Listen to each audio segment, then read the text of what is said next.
సరఫరా చేయడం కోసం కూడా నిర్ణయం తీసుకోవాలనేది మీ ద్వారా గౌరవ మంత్రి గారిని కోరుతూ ఉన్నాను అధ్యక్ష. మంత్రి గారు సార్, మన బలరామకృష్ణ గారు, అదేవిధంగా ఉగ్గ నరసింహారెడ్డి గారు, బండారు సత్యనారాయణ గారు అడిగిన ప్రశ్నలకు సార్, మొదట ఈ ప్రభుత్వం రైతుల సంక్షేమానికి కట్టుబడి ఉంది సార్. దాదాపు ఈ ప్రభుత్వం అధికారంలోకి వచ్చినమ్మంటే 40,336 వ్యవసాయ కనెక్షన్లు ఆల్రెడీ మంజూరు చేయటం అయింది సార్. 22,709 కనెక్షన్స్ ఆల్రెడీ రైతులకు ఇచ్చి వినియోగంలోకి తీసుకుని వచ్చాం సార్. అది కాకుండా మిగతా బ్యాలెన్స్ కూడా కంప్లీట్ చేస్తాం సార్. అదే కాకుండా ఇందాక చెప్పినట్టు దాదాపు 60,000 కనెక్షన్స్, 69,975 కనెక్షన్స్ ఇంకా పెండింగ్లో ఉన్నాయి సార్. దానికి గాను మళ్ళీ 40,000 ఇవ్వటమే కాకుండా మళ్ళీ 20,000 కనెక్షన్స్ ఒక 4 రోజుల క్రితం మళ్ళీ కూడా శాంక్షన్ చేయడం జరిగింది సార్. ఎప్పుడు లోపల కంప్లీట్ చేస్తానన్నారు. ఈ సమ్మర్లో మెటీరియల్స్ అంతా ప్రొక్యూర్ చేసి ఖచ్చితంగా రేపు వ్యవసాయ సీజన్కి వీటన్నిటి కూడా రైతులకు అందుబాటులో తీసుకొస్తాం సార్. అదొకటి. ముఖ్యంగా చాలామంది సభ్యులు అడిగింది ఏంటంటే పగటిపూట వ్యవసాయానికి విద్యుత్ ఇవ్వమని అడుగుతున్నారు సార్. గత ప్రభుత్వం నిర్లక్ష్యం వల్ల మనం పూర్తి స్థాయిలో 9 గంటలు కంటిన్యూస్గా కరెంటు పగలపూట ఇవ్వలేకపోయాం సార్. ఎందుకంటే కేంద్ర ప్రభుత్వం ఇచ్చిన పిఎం కుసుమ్ అనే కార్యక్రమాన్ని గత ప్రభుత్వం నిర్లక్ష్యం చేసింది.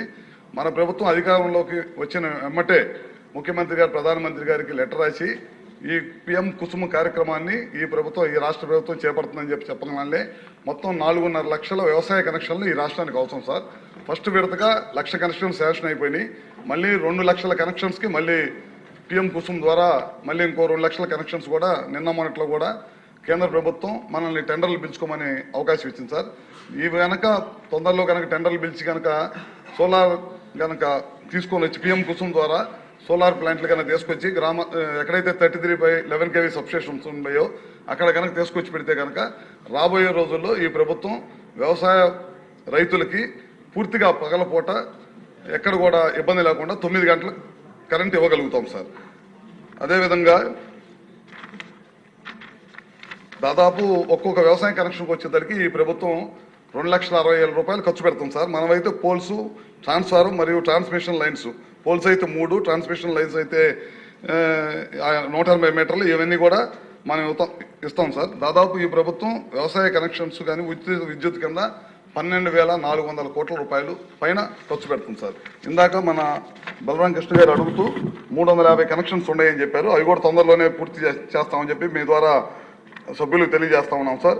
అదేవిధంగా 3 సబ్స్టేషన్స్ ఎప్పటి నుంచో పెండింగ్ ఉన్నాయి అంటున్నారు. వాటిని కూడా లోడ్ ఉంటే కనుక ఆ ప్రాంతంలో లోడ్ ఉండి అవసరం, సబ్స్టేషన్ అవసరం అనుకుంటే కనుక ఖచ్చితంగా ఇమీడియట్గా దాన్ని కూడా చేస్తాం. ఈ ప్రభుత్వం అధికారంలోకి వచ్చిన తర్వాత 3 డిస్కమ్స్ పరిధిలో దాదాపు ఇప్పటికే 70 సబ్స్టేషన్స్ని టెండర్లు పిలిచే ప్రక్రియలో కొనసాగుతుంది. తొందరలోనే టెండర్లు పిలిచి ఎక్కడైతే లోడ్ ఉందో వాటిని అధిగమించడం కోసం మనం ఈ కార్యక్రమం కూడా చేపడతా ఉన్నాం సార్. అదేవిధంగా లో వోల్టేజ్ సమస్య ఉందన్నారు. వాటిని కూడా తప్పకుండా పరిశీలిస్తాం.